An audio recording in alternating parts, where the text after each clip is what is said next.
This is Paul Nobles from ETP I am sitting here with April Blackford. April, if you want to say hi to everyone. Hi, everybody. So just to touch base with everybody, I've already kind of talked to, we have right at 30 people already in the class. And so usually at about 15 or 16, it gets kind of crazy. So 30, you're going to definitely want to get your questions in really quickly, because what will happen is, April gets really long-winded with all of her answers. No, I'm the long-winded one. And so you'll ask a question and it won't get answered for like 30, 45 minutes, and all of a sudden, your kid stumps their toe and you don't get the answer to the question that you have. So we got two questions. Let's just get rolling. It says, should there be sound? Does anybody not hear me?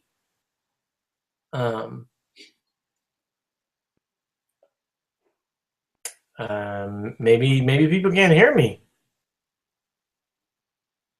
Can everybody hear me? No, everybody's saying that they can hear. So Nikki, it might be you. So check your settings. But so Steve's asking, any news about the Shark Tank episode? Yes. I do have news. For those of you that don't know, I auditioned for Shark Tank. They had a open call here in Minneapolis, and I'll just kind of run through the scene, because at this point we have only one question, and so I'll try and be relatively quick, and we'll get to answer Edward's question. So they made it sound like if we went there early enough, for you guys, you might not realize this, but running ETP is kind of a big deal. We have like 20 employees, we have a bunch of clients, and so like taking a day off to do something like this was going to be kind of a big deal. So what I wanted to do is sort of get in, get out as quickly as possible. And so they said that they would give you wristbands. I was hoping that they would give you wristbands. Then, I could go to, a local coffee shop, work, come back at a certain time. They had this big dog and pony show, where the local news was there. And frankly, it was kind of annoying. I will say this. ETP was really just about the only business. There was one other business that was there, that was organic bug spray. In fact, the big thing that the guy did was his wife was pregnant and she drank the bug spray, and so that was their big thing, kind of showing people that it's kind of safe. But the interview went well. I mean, the thing about it is it's like a TV show, and so the woman seemed to be impressed with the numbers that we do with ETP, and I will go ahead and just say like the big three lines that I kind of gave them. I said the best way to sort of explain what ETP is we're kind of like, the best of what MyFitnessPal is combined with the best of what Weight Watchers is, without all that annoying starvation part. And so she kind of laughed at that and got a kick out of it. And then there was, I mentioned that we have 13,500 members that would love to be on the show. And then the last thing, because you're talking about numbers and they're used to hearing big numbers, and I said, so you're used to hearing big numbers. I'll tell you what our 2014 and I'll tell you what our 2015 was. I said, but to give it context, okay, while I was in line, I'm Reebok's biggest affiliate in the world. I said, so while I was in line, I sold $50,000 in Reeboks. And so what I was really trying to point out to the producer that was kind of doing the intake was just that ETP is a brand, and when you think of, Weight Watchers food, or when you think of, branded type stuff, that's all within the capabilities of what we do. And we're actually starting to do that already. Paleo Power Meals is looking at doing an Eat to Perform menu. I don't know, did you see my post, April, where the suggestions that I made so far were risotto and shrimp and grits? Yes, delicious. I mean, I think it, I get it. Like paleo was kind of a really big deal a couple of years ago. It's starting to wane, and at this point, I think that if you had like 5 or 6 Eat to Perform meals, I think they'd sell like crazy. Because we just have a big name, we'd be able to promote it, and I mean, who wouldn't want shrimp and grits?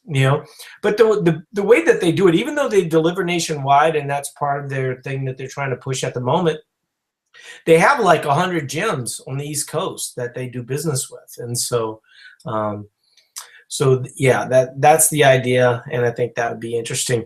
I'm not optimistic. They said it'll be up to a month before I hear anything, up to a year before anything really happens anyway. So we'll be fine with or without them. I did. I'll go ahead and just tell you guys the proposal that I made was for 5% of Eat to Perform for $1 million. I view Eat to Perform as a competitor to MyFitnessPal, Weight Watchers, and some of the biggest things in the industry, based on the fact that we have similar type, fans. I mean, we have 1.1 million fans, and MyFitnessPal has 1.2 million fans. MyFitnessPal sold for $500 million, not because they have a great platform. In fact, most people agree that MyFitnessPal actually isn't all that great.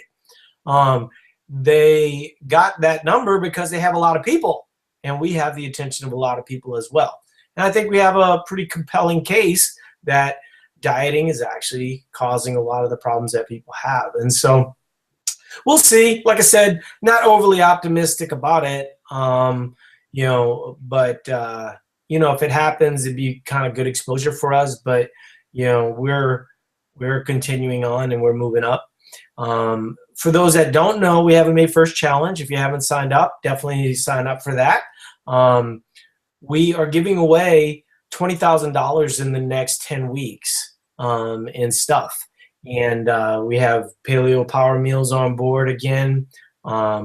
We have Virus International, looks like they're going to be in.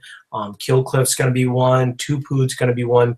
So a lot of the sponsors that we've worked with in the past, they've worked out well for us, and so we're going to continue to do that. Edward had a question, and so his question is it a good idea to eat before I work out? I train around 9 a.m. 9 a.m. is kind of that tricky time. I don't eat when I work out at 9 a.m. I do eat when I work out at 10 a.m.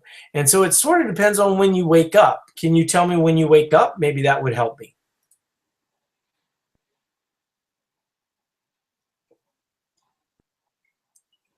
No, he did say something that changed my opinion. Okay, so usually around 6 a.m. Okay, that's about the same time that I work out. Okay, but what he's saying is that he works out from 9 a.m. to 1 p.m. And so in that instance, you're definitely going to want to eat. I would eat around 7 a.m. I would have probably a lighter breakfast, and then I would have some type of snack that you can digest, maybe even just like a protein drink with some carbohydrates that you might sip on, but I would probably have it like in the middle.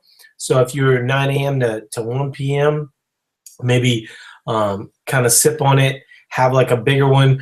I might even have like a protein bar at, say, 11 p.m. along with a protein drink. It just sort of depends on whether it's a good fit for your training on that day. So you'll have to play a little bit with what you're eating, but you can't work out for 4 p.m. for 4 hours and not eat something, or drink something. Any thoughts on that, April?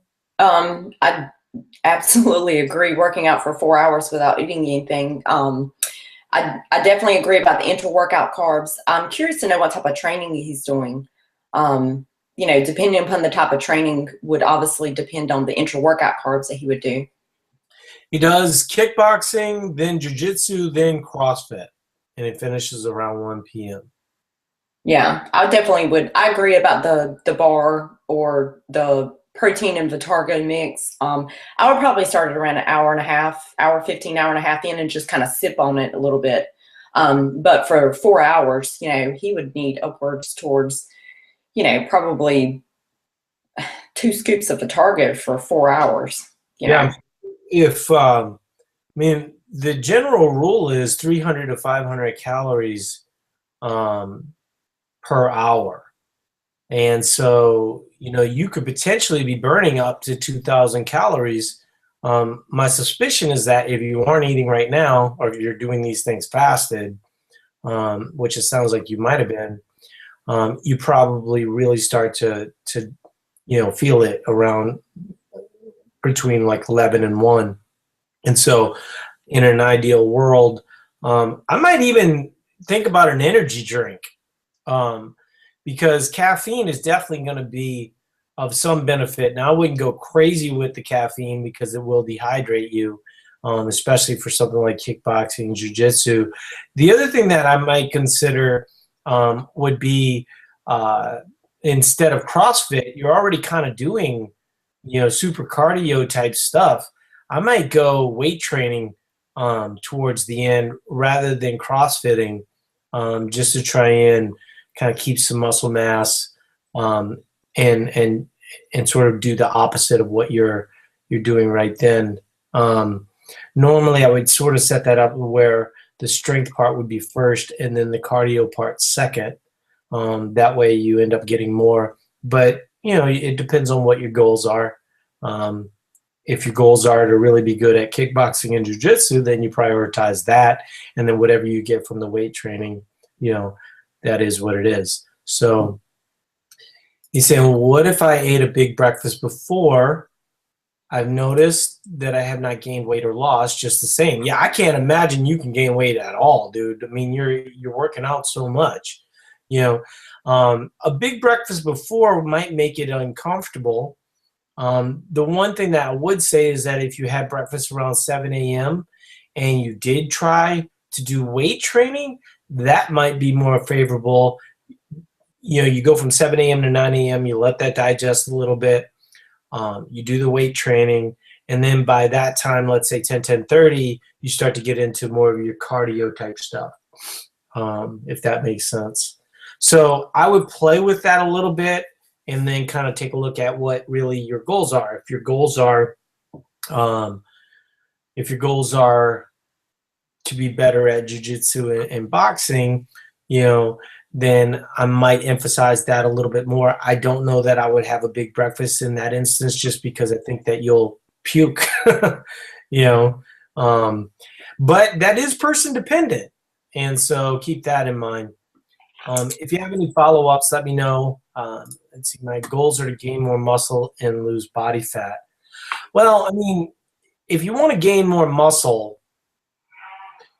doing excessive amounts of cardio, basically everything that you said was cardio, right? So that's not really going to be like muscle building type stuff. People ask me, well, what do I do if I, want to build muscle? And I'll tell you what you should do if you want to build muscle.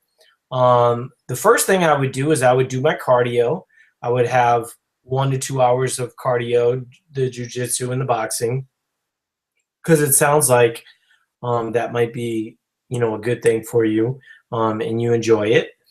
But then I might work out like in the evening, for lifting, and put, some carbohydrates around that, put a lot of, food. I mean, there's basically two things that kind of potentiate muscle growth, right? It's, an adequate amount of food and an adequate amount of stimulus. And what you're doing is not the right stimulus for muscle growth.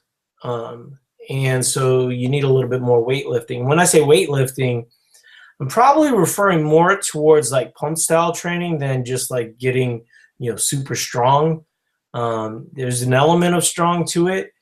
I'll tell you what I do. What I've been doing lately is I'm doing like 20 rep squat program. But what I do to get stronger is I'll work up to twos and threes, at like 285, 300, and then I'll come back down to like 205, 215 for my 20 sets. And so that's how I kind of get the best of both worlds in that instance.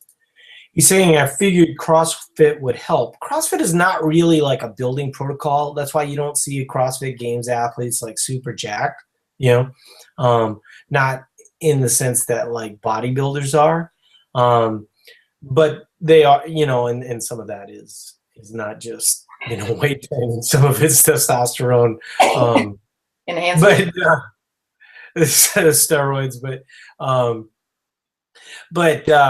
for you to get the result that you want, you're going to have to look at some rep style training and then try and keep it as far away from your cardio as possible. And that's basically what your kickboxing does. Any thoughts on that, April? No, that I absolutely agree. Basically his training is pretty much cardio focused. I think he's going to need to add in some lifting, heavy lifting of some sort. Also, he needs to be prepared to eat, because he is expending a lot of energy, so for the most part, I think it would be very beneficial of him to not be overly concerned about calories, have a little snack before he starts and just take in the protein and carbs, from the beginning, pretty much just sip on it, Edward, how much do you weigh?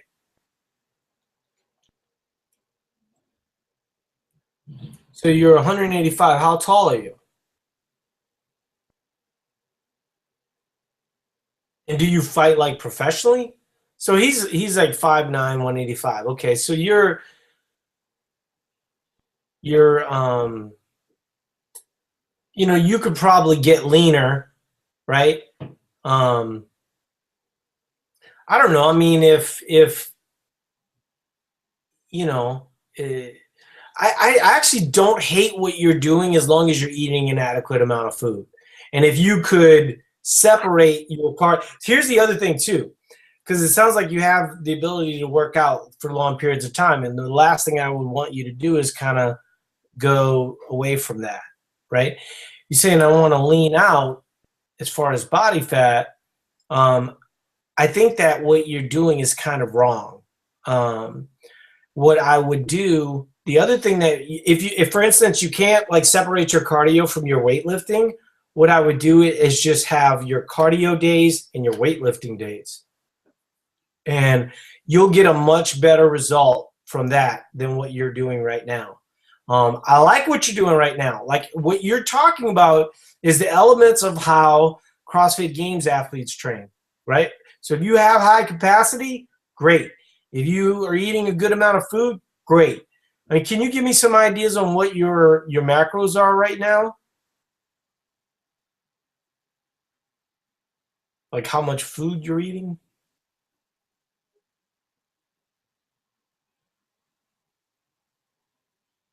You might not know that. I don't know. I don't know if he's relatively new or not. But he's been really super responsive, and then he's not answering this one. Let's see. I haven't been tracking too much, but I eat around 2K or so. You only eat 2,000 calories, and you do all that stuff. Well, that's why you're not leaning out. You're not giving your body an appropriate amount of food for what you're doing, and so you're creating this gigantic stress atmosphere. So my guess is that sleep might be an issue for you, maybe not, but certainly some of that cortisol that you would be building up through the stress response will cause you to hold on to fat. And so you should probably be eating somewhere around 3,500 to 4,000 calories. Saying sleep is an issue. Yeah, sleep's an issue because you're eating a very small amount of food. I mean, just to be completely honest with you, you're eating about the same amount of food as my 15-year-old daughter, and if you want to lean out and you want to have the mass of a male, you're going to have to eat an appropriate amount of food, and that's going to be 3,500, 4,000 calories. So what you need to do is get in, talk to the coaches, and then help you. But your story reminds me of Taylor Jackson so much. You know, the only thing is I think Taylor was smaller than you, but he was trying to lean out by doing a bunch of stuff. And the issue that you're going to run into is that, you know, you're just not going to have enough fuel, and then ultimately you're going to end up sick, or you're going to end up getting hurt, and then of course you're not going to be able to sleep well. Saying the issue I have eating is heating up food throughout the day. Well, that's just a matter of planning. That's a matter of coming up with food sources that make sense for you. Like I said, you can drink, you know, protein shake through your workout. You can have a protein bar, you know, in the middle of your workout. But what you need to do is you need to separate. First, you need more food. Okay, that's the big part of gaining lean mass. Secondly, you need to separate your cardio from your weight training. And I think what you'll see is that, and you don't want to go from 2,000 calories to 4,000 calories, but I would go to 2,500 calories like almost immediately. You know, my guess is your body would really respond to that. One of the things that I'd like to see you do is have some carbohydrate before you go to bed, so you can sleep a little bit better. And so why don't you do that and then report back? We're starting to get a lot of questions right now, and so I want to make sure that we get everybody addressed. But I think we covered your situation pretty well. If we didn't, what I would do is go back and check with the forum and use that, because that's going to be a valuable resource for you. But we have a lot of guys that started off where you're at, and when they start adding food, I know it's kind of scary. It doesn't make sense, right? You know, I want to lean out, so I should eat less. No, that's not how it works. You know, you have to have an adequate amount of food. That'll help you sleep. That'll help your recovery, and you'll get better at all these things. And that'll get you, you know, abs. That's the nicest way to say that, I guess. So Kelly's saying, I work out at 5:30 p.m. Should I have a snack after lunch before that workout? I normally get hungry again around 3 or 3:30 p.m. I would do that. That's almost exactly what I do. You know, it sort of depends on what the day before was like. So let me give you an example. If the day before was a rest day for me, what I would normally have at lunch would be like some level of rice, maybe like 30 to 50 grams of carbohydrate, and then have like some carbohydrates around 3:30 p.m. And I think that'll help your 5:30 workout. And then you have some, you know, carbs and protein for dinner. But you know, you could, if you don't always feel it, you know, if you had carbs with your lunch, that's the other thing too. Like if for instance, you're working out day to day, so let's say you're working out 6 days a week, you might not need the rice with your lunch. Usually I'll only have, you know, maybe more closer to 50 grams if I had a rest day the day before. But if I had a workout the day before, and I already know I have an adequate amount of carbohydrates, I'll just have a small amount of carbohydrates in that lunch, and then I'll have probably, you know, 50 to 70 grams of carbohydrate, you know, right around probably 25 grams of protein, 50 grams of carbohydrate around that 3:30 time. So, so I hope that helps. I hope that answers your questions. Kind of an easier one. If you have any other follow-ups, though, you can hit us up in the. She said it did help. Okay, good. Well, make sure, you know, you guys, if you have any other follow-ups and stuff. I mean, it's not always Monday, so use the forum for that. Any thoughts, April? I mean, that was kind of an easier one. I was actually gonna, before you even answered, I was actually gonna suggest for her to add some carbs in with lunch and then have a carb snack beforehand, because I see a lot of people, especially women, who train later in the day, who have an issue trying to bunch all of their carbs around the workout, having an issue with hitting their goals because they just don't like to eat as big as men do. You know, they don't like to eat as large of the meals. So there's another part to that was kind of interesting, and Mike brought it up in the coaches course this week, and I think that this is kind of helpful. Having a small amount of carbohydrate throughout the day can sometimes help with cortisol levels. So if you're coming from a low carb background or low calorie background, one of the things that I've started to do, and it's been nothing but positive, I normally used to skip breakfast and I would eat a bigger meal for lunch. And what I've started to do now is I have oatmeal with a protein bar in it. And so I just kind of break up the protein bar. And that's favorable for cortisol. And so a lot of that fat, that you kind of get, hanging on around your belly, that'll address that a little bit. And so if, you're kind of struggling with those types of things and you can fit it into your macros, that would be one thing that I would suggest to you is maybe spread out, not a large amount of carbohydrates like we're talking about around your workouts, but, 15 to 20 grams, maybe even up to 30 grams, depending on how many carbs you have throughout the day. Those aren't going to cause huge insulin spikes. They're not going to end up, what we're really talking about is having a certain amount of carbohydrates on a daily basis. So the timing doesn't matter near as much as the amount.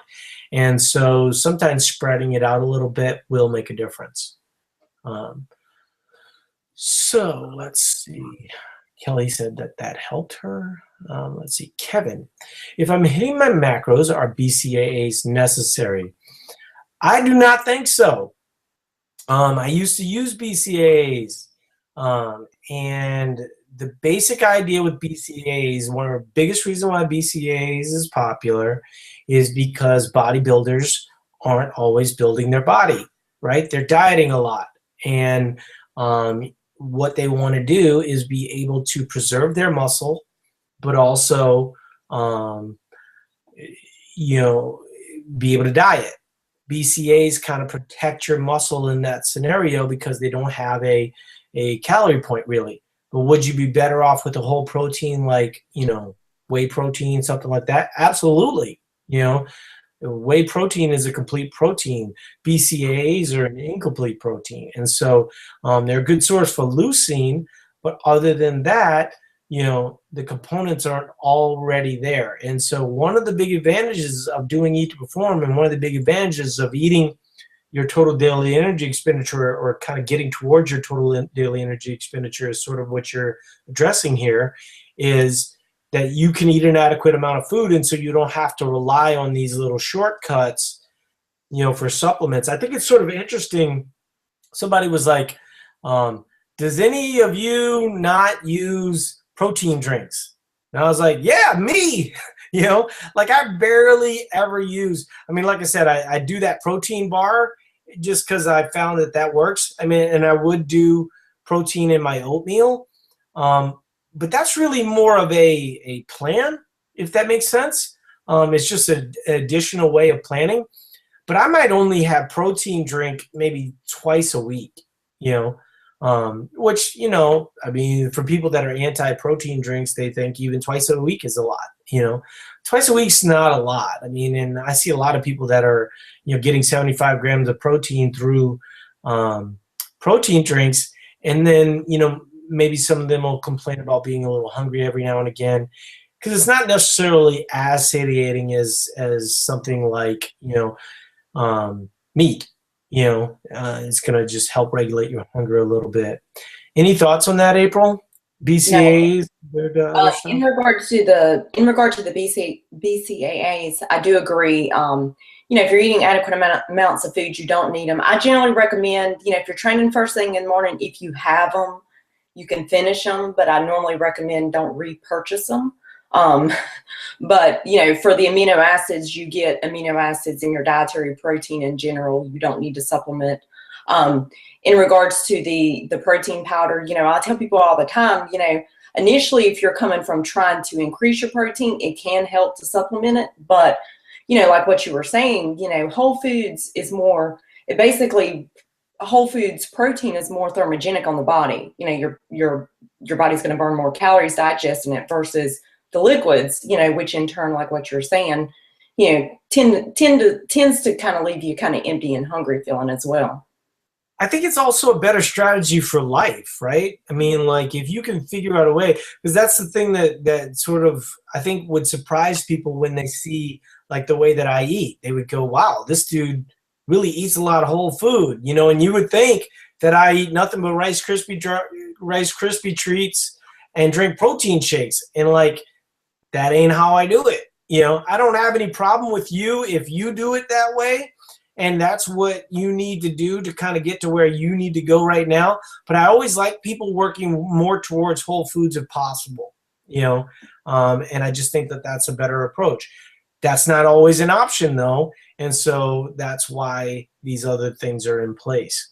Um, so Bell is asking, how would you redesign the current food pyramid that the public tends to follow still? I think the food pyramid is sort of gets a bad rap. Now, there would be some changes that I would make for sure.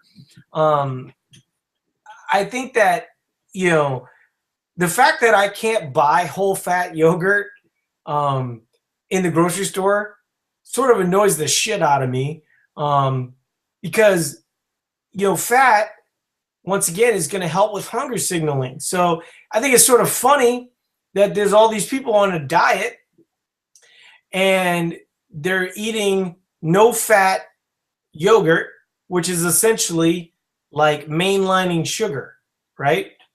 What is lactose? Lactose is sugar. The fat blunts the sugar and makes your hunger kind of, you know, is helped by having the fat in there. So when you don't, basically your insulin is going to kind of throw your blood sugar out of whack and you're going to be hungry really soon, right? But people don't make that connection. And I think that we haven't done a good job selling that connection. Obviously, you know, the food pyramid is sort of put out there because you have a lot of money towards grain subsidies, and we're trying to feed lots and lots of people. And so you're seeing a big emphasis on, you know, the grain side of things and stuff like that. I certainly would like to see more protein. I think the vegetable thing is a little overrated. I would like to see people get more serious about vegetable intake. But what I see is the opposite way sometimes, where people start to become conscious of veggies, and all of a sudden it's like a salad with every meal, and you look at their fiber intake and it's like, holy wow, you know? And so I think the veggie thing's a little overrated.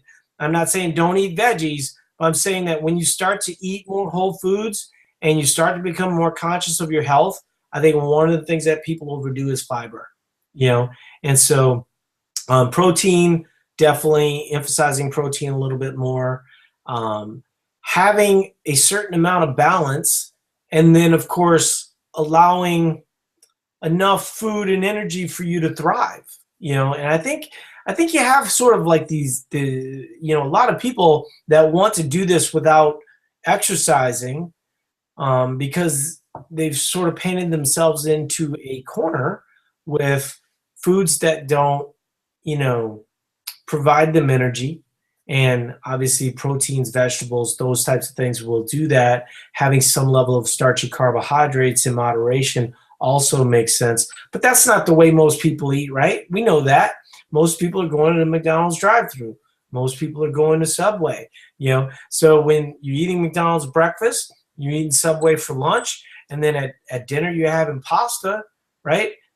I mean, that sounds to me like I would be so lethargic eating that way, you know?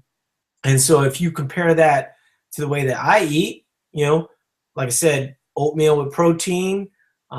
Today I had like 10 ounces of ground beef with a salad, Greek yogurt dressing, some strawberries. I had some popcorn as a treat, and I think that was it. I think that was my lunch. You know, but that's not how most people obviously eat. And so, any thoughts on what are your thoughts on the food I pyramid? think, I think that basically that protein is undervalued because like what you were saying, majority of people are going through McDonald's, going through Subway, and even if say that's the only option that you have and you're still trying to make healthier choices there, if you sit down and you actually add it up, and I tell coaching clients 5 times a day, I really need you to work on getting your protein up, and we really do not recommend extreme high levels of protein, just basically just adequate amounts of protein for proper protein turnover, which helps with, rebuilding muscle mass and also losing body fat. But if you sit and you actually look at the amounts, people think that they're choosing healthier options in some cases, but the protein ends up being like 45 grams a day, and Yeah, that's, and they're I remember eating kashi, thinking that I was doing like the healthiest thing in the world. There was no possible way I was eating more than 70 grams of protein on a daily basis. Most people think that if you get 60 to 70 grams of protein, you're fine. And if you're a 200-pound man and you're eating 60 to 70 grams of protein, you're going to carry a lot of fat, because you're just not going to have the resources to build an adequate amount of muscle and bone on your frame. I mean, that's just how it works. So that would be probably the changes that I would make. Um, Alejandra is saying, hello, I have a question. I'm planning to cut shakes. First, I was doing whey and my stomach bloated. I tried with Vegasport that is super clean, but I noticed I started feeling bloated too. It is completely necessary to supplement. We've already kind of covered that. No, it's not really. I was planning keeping just real foods, egg, lean meats. My concern is losing muscle. I wouldn't say that you would lose muscle. Like I said, other than the 20 grams of protein that I get from a bar each day, I mean, I get all my protein from, the sources that you just mentioned. So I think, that's perfectly fine. She did have some follow-ups. Let me try and get those. I was thinking just having amino acids is enough. I drink them during my weight training. You could certainly do that if you wanted to. If those don't make you feel bloated and the others do, then that might be worth trying. Like you said, I'd rather whole proteins, but if you react to it negatively, sometimes it's dosing though. One of the things that I found was that I would have issues with protein, and it would cause gassy type of issues. And you can play with dose there a little bit. You can also have them with carbohydrates, and they tend to absorb a little bit better, so you wouldn't have that. So if you are having some bloating issues and you still have some protein, one thing I might try would be having about 25% of that, or maybe a half, and see if you get a better reaction. Let's see. I was feeling that aminos plus the lunches. I don't know what is making me super bloat. Yeah, I would say try dosing, but also try your approach, because I think a lot of times people go, I want to try this, but I don't feel like I'm going to get in enough protein. You can get it in enough protein if you plan well.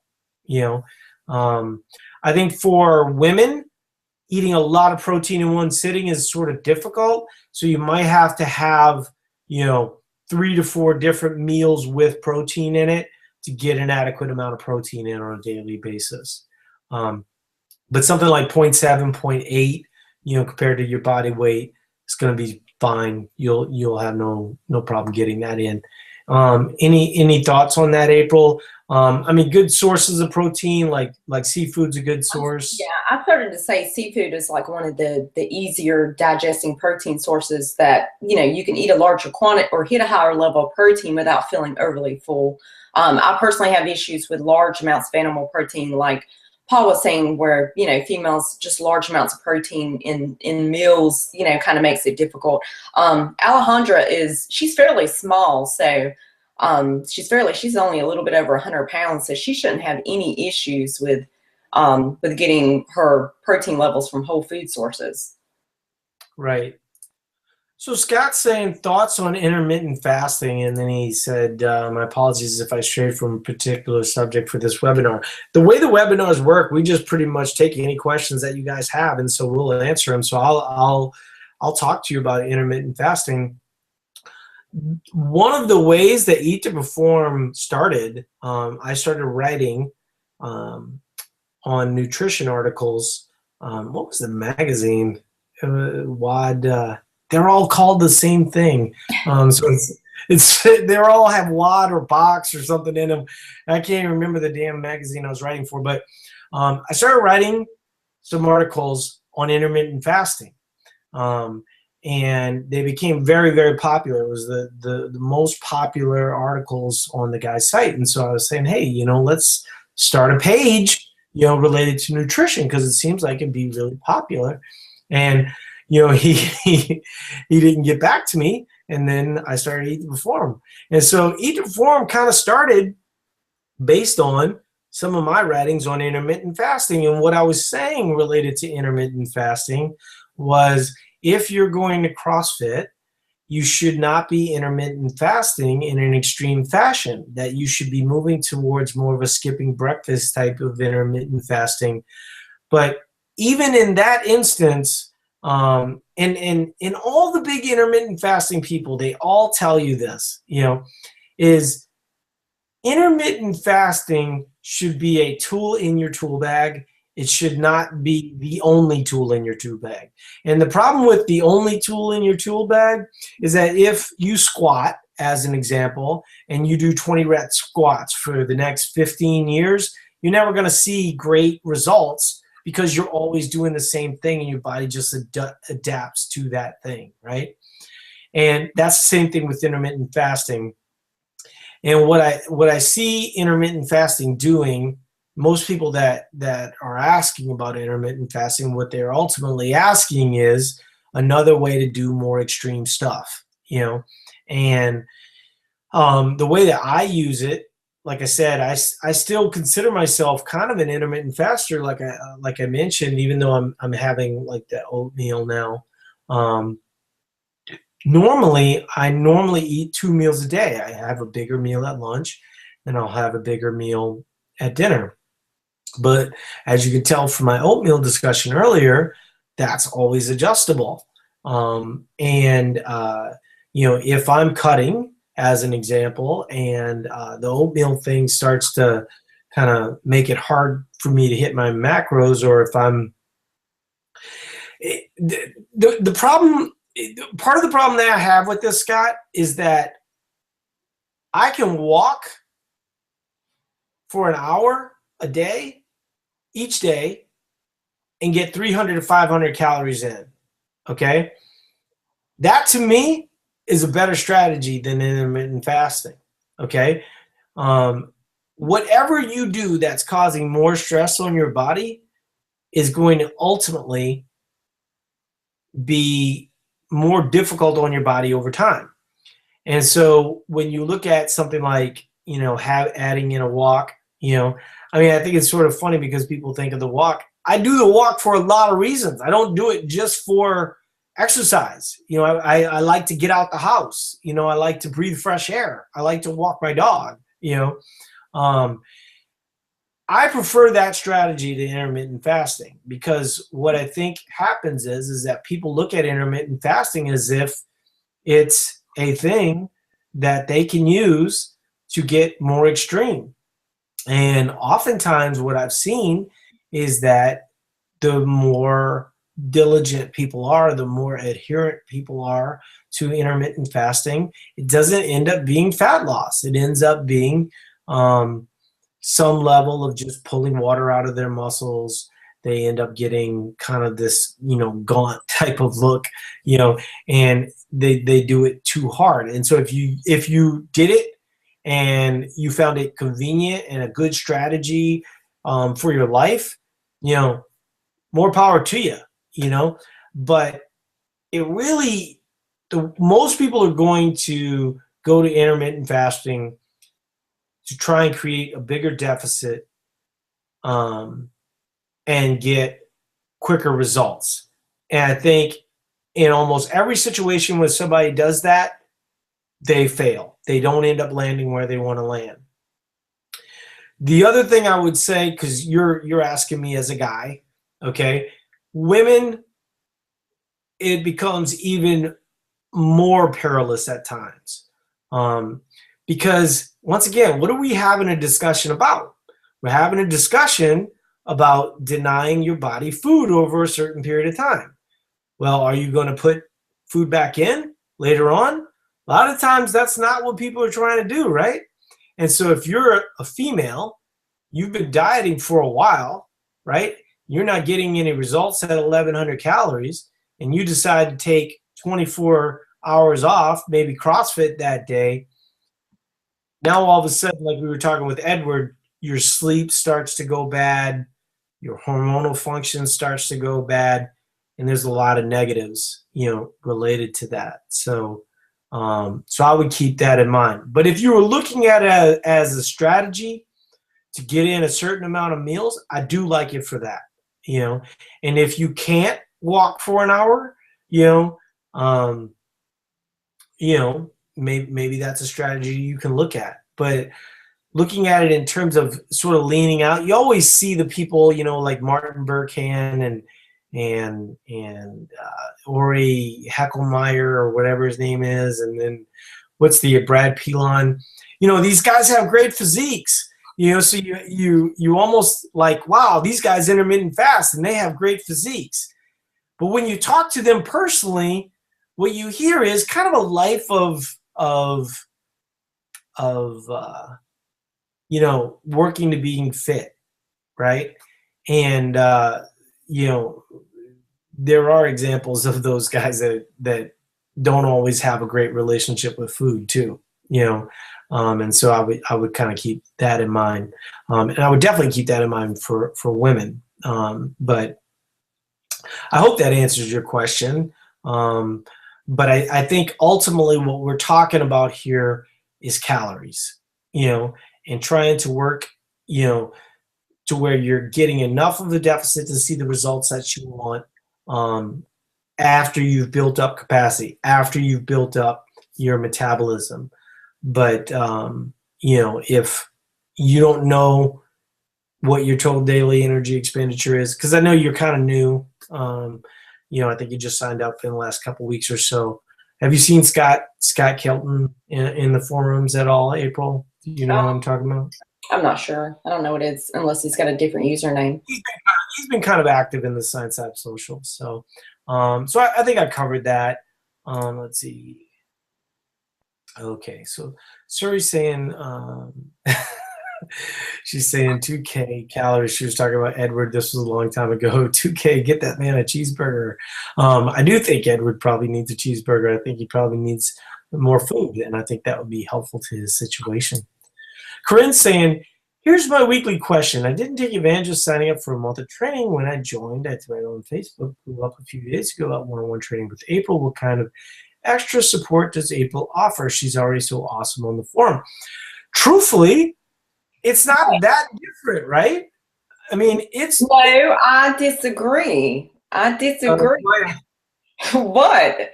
I disagree. They get access through me through telephone chat, through text message, through email replies. It's prompt response, Paul. Don't downplay my value. I'm not downplaying your value. I do agree with you, but I'm saying to you, if somebody asks you a question in the forum, you're not going to ignore it. No. You see what I'm saying? Mm-hmm. So I mean, the difference is access, right? So if you need more access and you need more acute attention, I think the actual value is that in the forum, you have to reach out to us, right? When you have the coaching, there's more of April reaching out to you to a certain extent. And just having that instant access does help, right? Am I right there? Yeah. Did I cover it? Mm-hmm. I mean, I do. I never want to say to people that don't buy April's service, and we have like 20 other coaches, and so you're going to get attention. But if you need more acute attention, I think the one-on-one service with April does make some sense. You know, we would not sell you coaching, um, and then just kind of leave you hanging, right? And so keep that in mind. But I think if you're sort of struggling and you're kind of figuring it out and you feel a little confused, I think the part with April will help. Um, so Cynthia is saying, I spent this month cutting and gone from weight of 153 to 147, fat from 38 to 32 now. Do I return to my TDE numbers or should I ask to be updated? Side note, I gave up running this past month, more strength training, and I feel my fat melting. Thanks. Yeah, I mean, it does have that benefit when you start building muscle. I would look at you know working slowly up to what your regular TDE might be. Typically, we will have people, try to lose 8 to 10 pounds. That way they have a little bit of a bounce back. And so if you're 153, 147, you just got to be willing to bounce to 150, right? Like and what happens in that scenario, people think, oh gosh, if I go from 147 to 150, I'm going to go back to 35%. That's actually not how it works. A lot of times you'll end up going down to 30% because you're more effectively building mass and you're hydrating your muscles a little better and things of that nature. And so that is my thoughts on that. But what I would do is I would get together with a coach in the forum, and basically they're going to graduate you, over like a 6 to 8 week period, adding in, calories to get you to what your total daily energy expenditure is. Then you hang out there for a little bit. And then if you decide that you want to go from, say, 30% to 25%, then you might look at another period of focused fat loss, because obviously, losing 6% was kind of a nice result for you. So let's see, Heather's saying, any thoughts on what Cynthia's saying there, April? Yeah, I would definitely check in the forum, because if her activities changed, if she dropped a bunch of running and her training changed altogether, then that very well may change her numbers. But she also would want to make sure that she gradually kind of reverse dieted back into the higher caloric standpoint, and kind of maintain there for a bit. Yeah. That expansion is so important. To give you an example, for men, that are dieting over a long period of time, the way you did is like exactly the way you should do it, right? I mean, when you've lost 6% body fat, I mean, you just pretty much can't do it any better than that, and so reverse dieting out of that will probably get you from 32 to 30. And then, if in 2 to 3 months, maybe even 3 to 6 months, you decide that you want to, try to go from 30 to 25, the best way to be able to do that is at a higher calorie point. And so, but they do have a spreadsheet now that kind of walks you through reversing, and that would be helpful. Heather's saying, I have a 15-year-old son who's very athletic. He plays football, wrestles, baseball, track. He lifts weights, and he's super active. He's about 5'9", weighs about 160 pounds, and is at about 15% body fat. I want to know how to direct him in his eating. What should his macros be?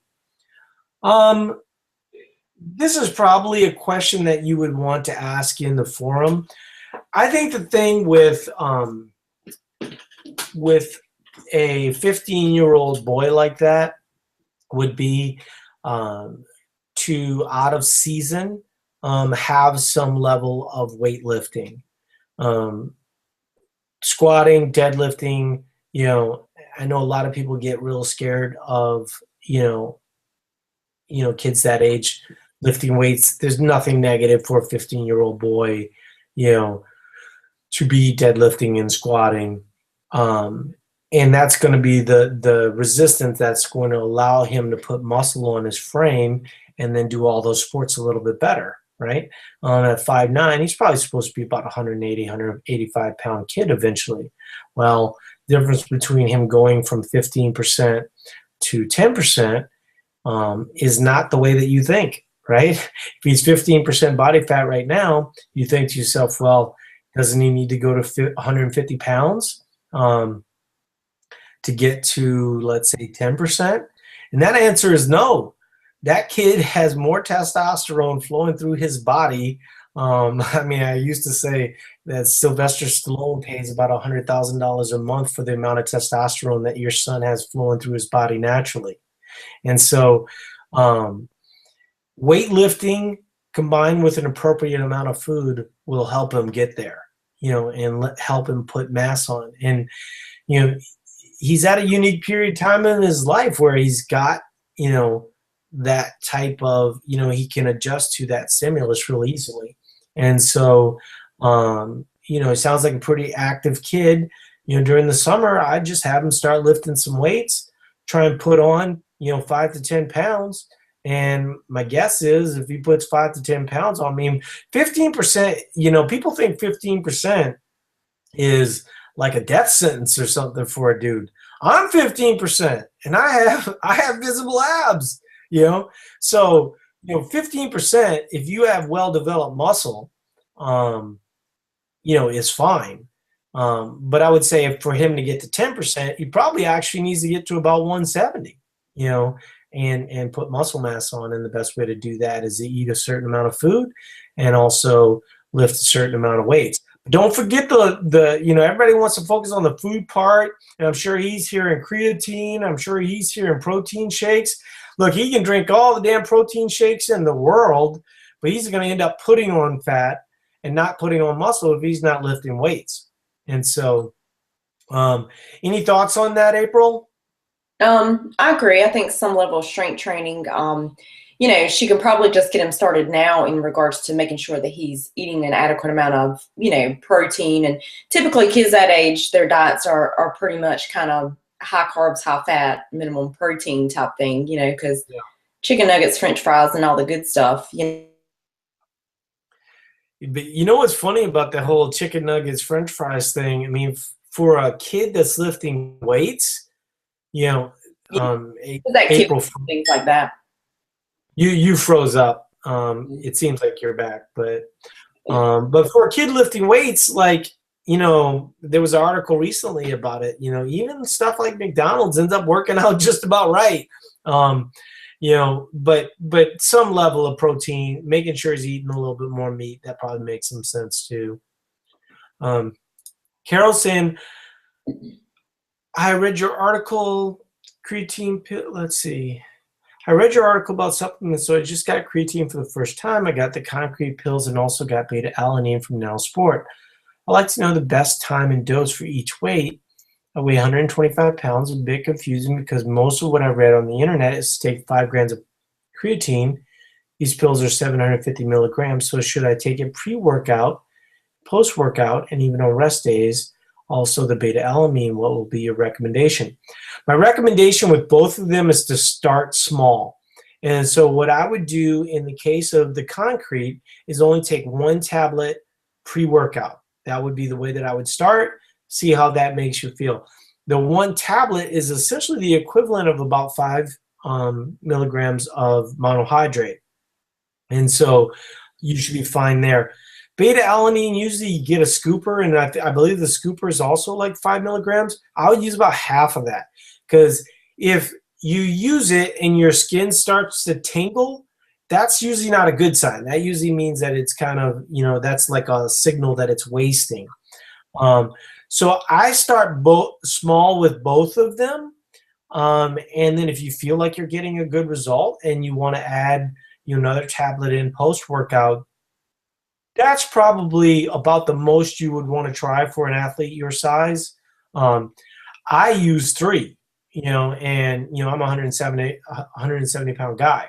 So at the most I would be with at 2, but I would start with 1. And that was sort of what we talked about in the article, where you dose it smaller and you move up as needed. I think you'll probably see a better result around your weight training than you would in your cardio. So be a little careful about overdosing too much with that stuff. Can cause a little cramping, so if you're doing some kind of long endurance, you'll start cramping occasionally. Paris is saying, but you can text her while you're at the grocery store and get an immediate response. Yes, I mean, don't misunderstand me. What I want people to understand is that we have a coaches forum for a reason, and we want to make sure that everybody understands that they're, the thing that they're getting is the fact that you can text message April with your grocery store. If you think that that's cool and you think it's worth the money, I certainly do. I've sent people to April, like family members. I do not want to deal with my own family members, so I'll send them to April. So it is a super valuable service. Don't let me downplay that, because she goes to the ends of the earth to help you guys. But I just want everybody to know, you paid for coaching, you're going to get coaching. We have an adequate amount of people to service you. But sometimes people need a little bit more accountability, and they need a little bit more, kind of that personal touch, and that's what April does. So there you go. Alicia's saying, I have the coaching. I just had to say April is awesome. She answered a question for me at 6:30 a.m. on Saturday. Thank you. Yep. Once again, we are covering it. April's awesome. Edward said, side comment, the irony is that sometimes, usually during the week, days I train, I don't eat enough or not the right food, but on the weekends I eat everything. Sometimes something I need to work on. Yes, what you need to work on, Edward, is more balance throughout the week. A friend of mine who's a really good athlete, sounds like you're a really good athlete. Basically what he does is he eats like you do. He eats a small amount, and then on the weekends he eats like crazy. And I'm like, what you need to do is sort of balance that over the 7 days, and you'll get a much better response. And since then, he went from like 15% to like 9% in like a month. I mean, just because he got smart about the way that he ate. And I think that sleep is going to be a real big deal for you. And I agree with what Suri said earlier. You need a cheeseburger. You need more calories, dude. Nikki's saying, hi guys, just joined today. Yay, there's a lot of awesome material to get through, and it's a bit overwhelming. Okay, here's the thing about the overwhelming part. I hear that all the time. What you don't realize is that the books are essentially manuals. What we want you to do is get into the forums, get your coaching, and then piecemeal the other stuff together. Because you can get started today. There will be somebody that will give you your numbers today. If not, early tomorrow morning, right? But don't get overwhelmed by all the materials and think, oh, I got to read all 4 of these books. You don't. You can get started today, and you can start piecing it together. The idea isn't to figure out Eat to Perform in 2 days. It's to, slowly kind of adjust away from like the old style of eating into a new style of eating. I also signed up for the one-on-one coaching with April because I need a lot of help after years of yo-yo dieting. Aside from responding to April's intro informational email, how should I best start my program? I'm still waiting for formal approval, by the way. I mean, honestly, just wait for April to respond to you. She'll get to you. April probably does get, 5 to 6 new clients every single day. So it does take a little while. Typically, you're going to be processing people in the morning, right? Yeah, I usually get something out within 24 hours. Sometimes I'll have some questions, and I'll usually respond. Now, if they did not get an email, if they did not get my initial email, then they do need to check their spam folder, because they should have replied to the information that I requested from them. Yeah, she is saying that she got the informational email. So if you can just respond to that, Nikki, that would be the way to go. Okay, so it's 8:06. We're 6 minutes past the time that we normally would want to stop. And so there you go. We're going to shut it down. I appreciate everybody being here, and you guys had great questions. So we're going to get to our families, and we'll see you guys in the forums and in Science Lab Social. Talk to you later.